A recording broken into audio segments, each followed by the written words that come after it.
we have found a situation that when we calculate different NPVs, then we come to the conclusion that there is a certain level, certain amount that of the rate when NPV is 0.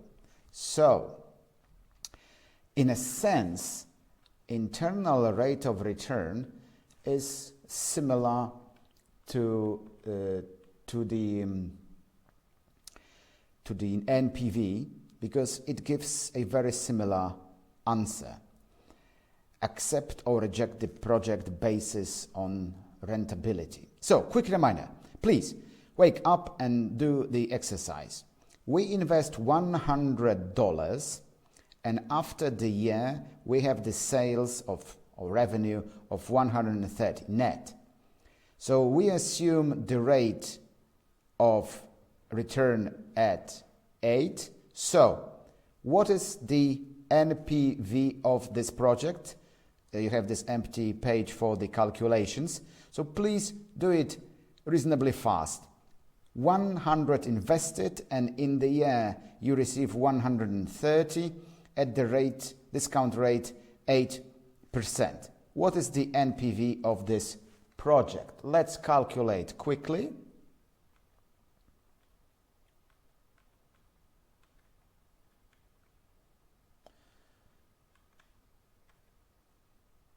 Let's calculate it reasonably quickly.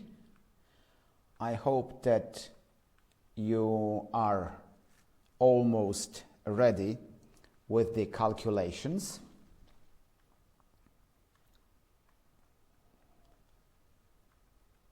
Because it's not too complicated. Okay, who has the answer like me?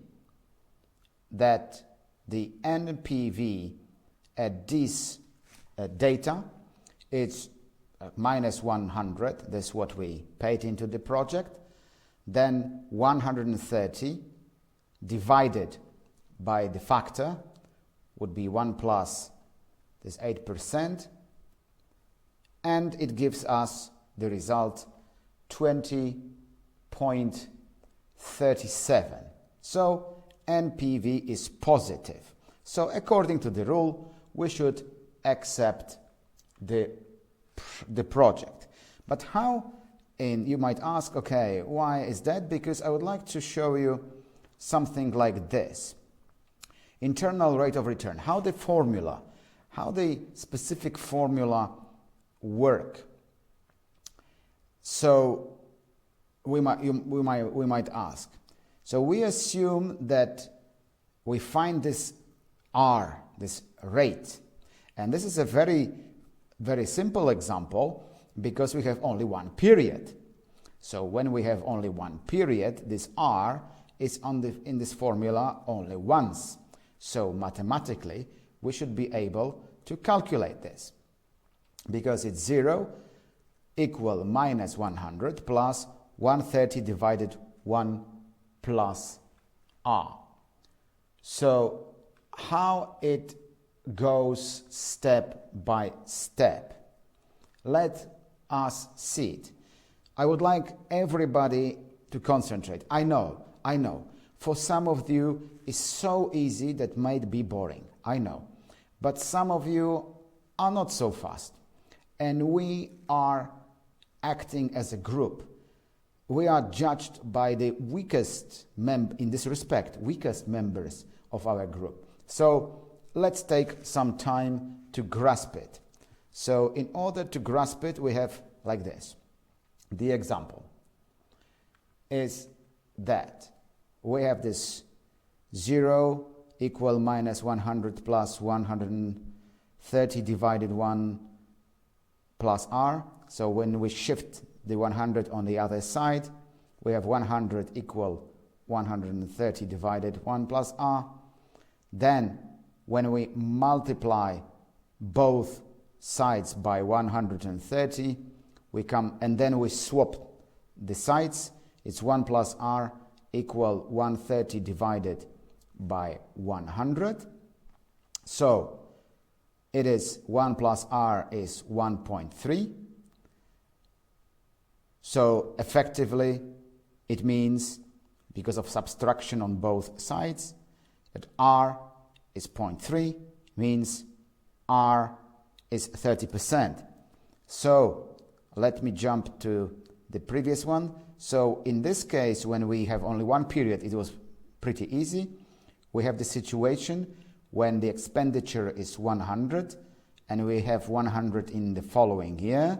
Then by these calculations, we come to the conclusion that the rate that is internal, that gives us 0, is 30%.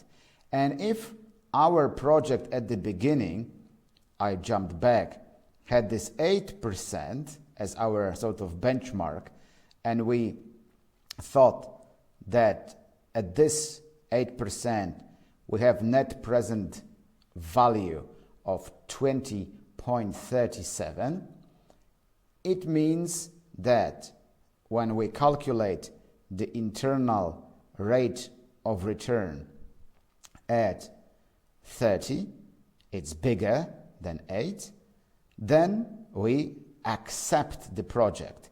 When internal rate of return is bigger than our assumption for the project, we accept the project.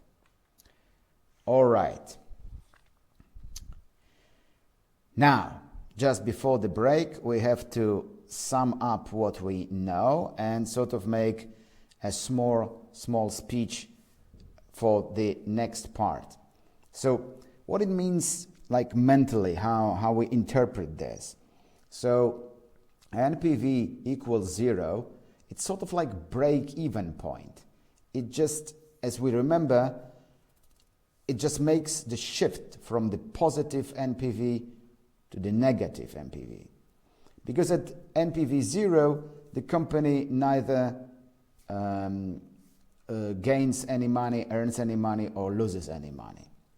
So finally, we are looking for the highest. If we have several projects, we take this one that has a higher internal rate of return. And if we have multiple projects, we select this one which has the highest return rate, IRR, internal rate of return.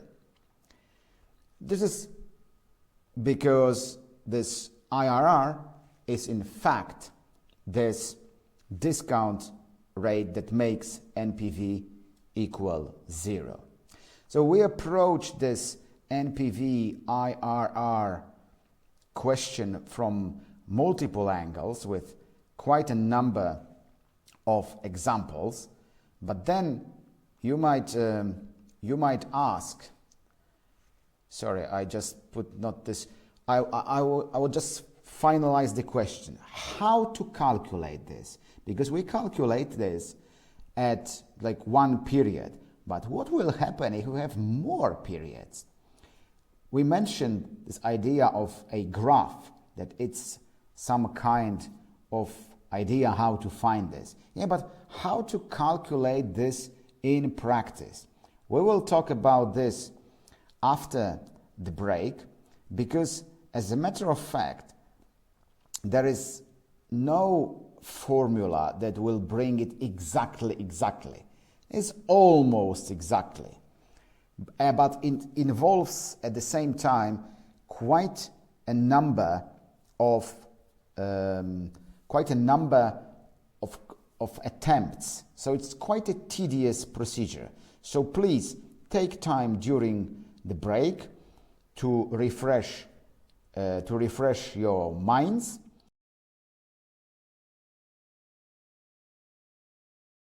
I mentioned that we know that the internal rate of return exists, because at a given point it will be 0. The question is how to find exactly the level. And I have mentioned that it's not so straightforward. It was pretty easy when we have only one period. But when it gets then more than one period, then it's mathematically very difficult to make the equation to find it. So, how to calculate this? Again, as with me, step by step. Take a breath and let's see. Unfortunately, it might sound unfortunately, this method is called trial and error. Yeah? We try and we find, we do not find. So we try again. We find, we do not find. In order to understand how it works, it will involve sort of your calculations. We have this simple example. There is the investment of $4,000 investment, and then it gives us a cash flow of money in the period 1, 2000, this net cash flow, and in period 2 it gives us 4,000.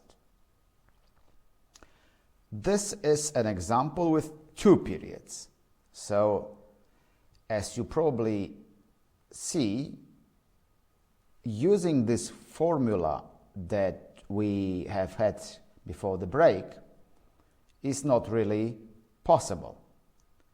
So, we have to approach this in a mathematical way. Therefore, we come to the next page and we could see this how it looks in this formula. That we are trying to find this magic IRR. That the expenditure is 4,000 and then we have 2,000 discounted by 1 plus IRR plus 4,000 discounted by 1 plus IRR square. 2 periods, difficult. So let's try to find it. So the question is, perhaps the IRR is 0%. So please calculate now NPV at 0%. Please make the calculations right now. I will wait, say, half a minute. Do the calculations. So, what you will find.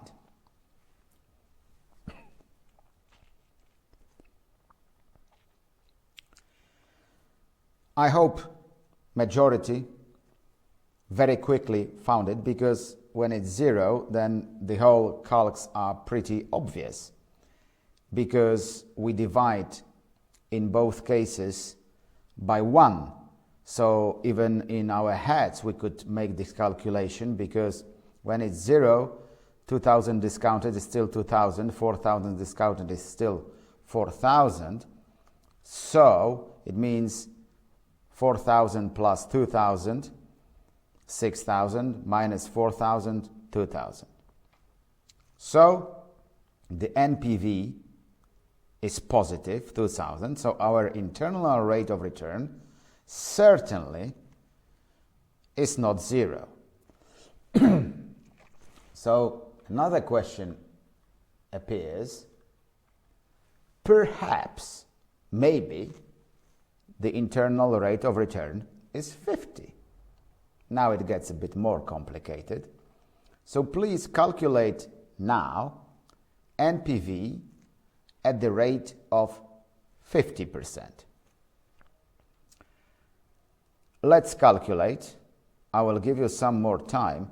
And these students who feel they are bored or they are very fast in calculations, please, additionally, just for trial, calculate the same thing at 25% and at 30%. Please do it right now. I will come back. Yeah, so this is our formula. Now we will calculate at 50% discount rate. And these ones who are very, very fast, please calculate at 30 and 25. We need to spend some more time. Normally, I should walk around the desks and approach nearly every student to see how it works, but I assume that it works well, so you are now doing these calculations right. So I will still wait a moment till you do it. This page as well, I mean empty page for notes and calculations, but there is some space given, so you could write it down.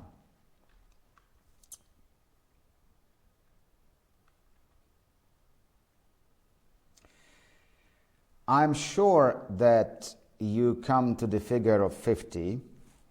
Let's go down here, and when it's calculated with 50%, we come to the negative figure, minus 889. I hope we have the same figure. If we do not, please let me know, but I'm pretty sure we have the same figure. So we had this calculation, and the figure is negative. Therefore, it means that our internal rate of return is somewhere between 0 and 50. As probably might jump back a couple of slides to this situation here. Yeah, I mean, the figures that we have now are different, but it's the same idea that from 0% it was very high, it was 2000 in our example, but at 50 it was minus 889. So it means at some point it crosses. I'm sure that when we come back to the point where we were quite a moment ago, because I gave this 25% and 30% for these very fast students to calculate, because I'm sure that at 25% it is still a positive figure. I didn't calculate this, so perhaps somebody might send me a calculation. And at 30, it is a negative figure. So it's somewhere in between 25% and 30%. Actually, when we calculate with some aid of some tools that I will show you later, the conclusion leads to the point that this internal rate of return actually is 28%. Oof, it was some kind of difficulty, but in applied financial management in services, we have to do it. So, now a bit of thinking about that. We will all deal with internal rate of return during entire lecture today, possibly the next one as well, but we could think as well about this graph method, because sometimes we do not have any good equipment to calculate, to judge, but by hand it is possible, or perhaps it's the easiest one, to just calculate several combinations on the plot, on the graph, and then to put it exactly on the graph and find at which point this line, which is a bit bending, will cross the zero. In our case, it looks like this. In our case, it looks like this. This is like the slope. Obviously, it depends on the proportions on the graph, but as we know, it is close to that. So it starts with 2000 at 0 and it goes down. If we find on the graph 50%, most likely something above minus 1000. So surely it is our minus 889. I could point this with my finger, but unfortunately I'm not in the class. So what it all means?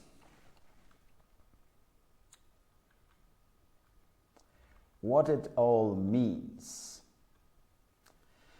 Right, so the internal rate of return is the rule. This is the rule in investment, to accept or to reject the project.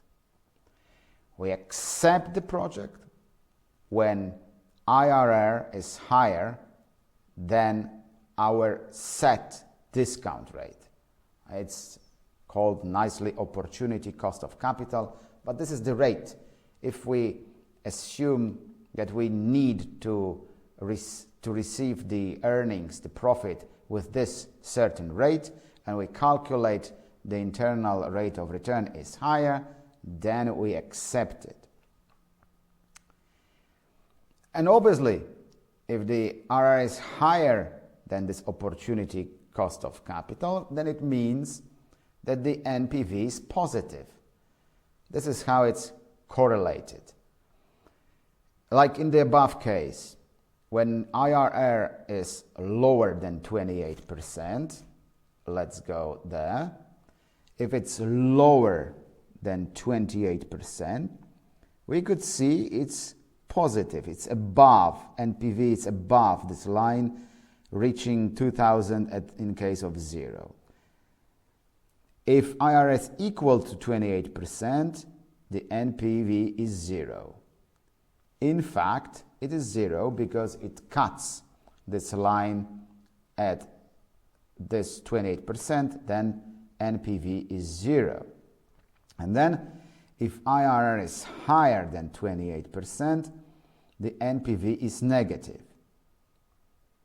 In fact, when it's higher than 28%, then net present value becomes negative, turns into loss.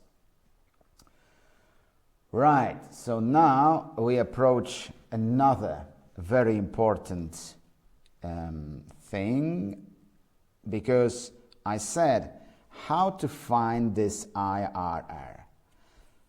So there are actually 3 mathematical techniques to understand this trial and error method with some kind of following interpolation. So we are going to find the most exactly this IRR. In order to test it, we have to come back to this slide, and please remember that in this case we calculate that, and we had the graph, and we know it's somewhere between 10 and 15.